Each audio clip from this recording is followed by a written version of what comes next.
امی کی کہانیاں۔ ہماری ویڈیوز آپ کو پسند آئیں تو پلیز سبسکرائب کرنا مت بھولیے گا۔ السلام علیکم پیارے ساتھیوں، آج ہم آپ کو جو کہانی سنانے والے ہیں اس کا عنوان ہے محنتی طالب علم۔ حمزہ اپنے والد صاحب کے ساتھ گاڑی میں بیٹھا خوشی سے پھولے نہ سما رہا تھا۔ خوشی بھی کیوں نہ ہوتی، وہ اپنی کلاس میں اس بار اول آیا تھا اور حفظ میں بھی 10 پارے مکمل کر چکا تھا۔ اس کے والد نے وعدہ کیا تھا کہ اسے اس کی پسند کا تحفہ دیں گے۔ اس وقت حمزہ اپنا تحفہ پسند کرنے جا رہا تھا۔ حمزہ ویسے بھی ایک بہت اچھا لڑکا تھا، اپنی کلاس میں نمایاں رہتا، ساتھ ساتھ حفظ قرآن پر بھی توجہ دیتا۔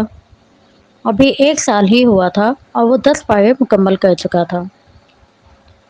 ٹھہریں ٹھہریں ابو جان رکیں، حمزہ نے گاڑی کی کھڑکی سے باہر دیکھتے ہوئے اچانک آواز لگائی۔ اس کے والد صاحب ٹھہر گئے، حمزہ کو تعجب سے دیکھا اور پوچھا، بیٹا کیا ہوا؟ حمزہ نے کہا، ابو جان میں نے اپنے دوست کو دیکھا ہے، وہ میرے ساتھ اسکول اور مدرسے دونوں جگہ پڑھتا ہے اور سبزی منڈی میں کام بھی کرتا ہے۔ حمزہ کے والد نے دیکھا تو لڑکا پھلوں کی ٹوکری اٹھائے ہوئے اور چہرے پر سنجیدگی اور اطمینان لیے ہوئے تھا۔ حمزہ کے والد نے یہ دیکھتے ہوئے کہا، یہ تو بھی بہت چھوٹا ہے، ابھی تو اس کی کام کی عمر بھی نہیں، اس کی پڑھائی تو بہت متاثر ہوتی ہوگی۔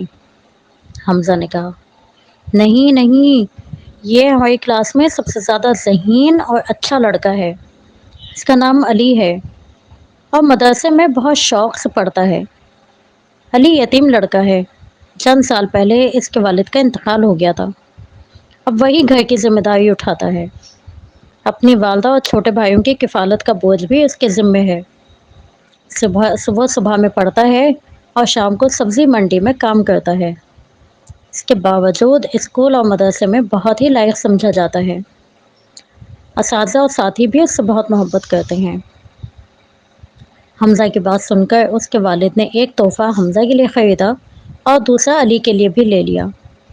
حمزہ نے بھی اس واقعے سے یہ نصیحت حاصل کی کہ انسان کسی کام میں جتنا بھی مصروف ہو، وہ اہم کاموں کے لیے وقت بچا سکتا ہے۔ شوق اور چاہت کا راستہ کوئی چیز نہیں روک سکتی۔ اس نے یہ ارادہ کر لیا کہ میں بھی قرآن کریم کے حفظ پر انشاءاللہ تعالی پہلے سے زیادہ توجہ دوں گا۔ پیارے بچوں، پڑھائی میں محنت کرنا اور آگے سے آگے بڑھنے کا شوق اور اس کی لگن انسان کو تھوڑے سے وقت میں بڑی کامیابی دلانے کا ذریعہ ہے۔ اس کے ساتھ ساتھ گھر کے کام کاج اور فارغ وقت میں کھیل کود بھی ذمہ داری کا حصہ ہے، لہٰذا پڑھائی کی محنت کے ساتھ اس میں بھی حصہ لینا چاہیے۔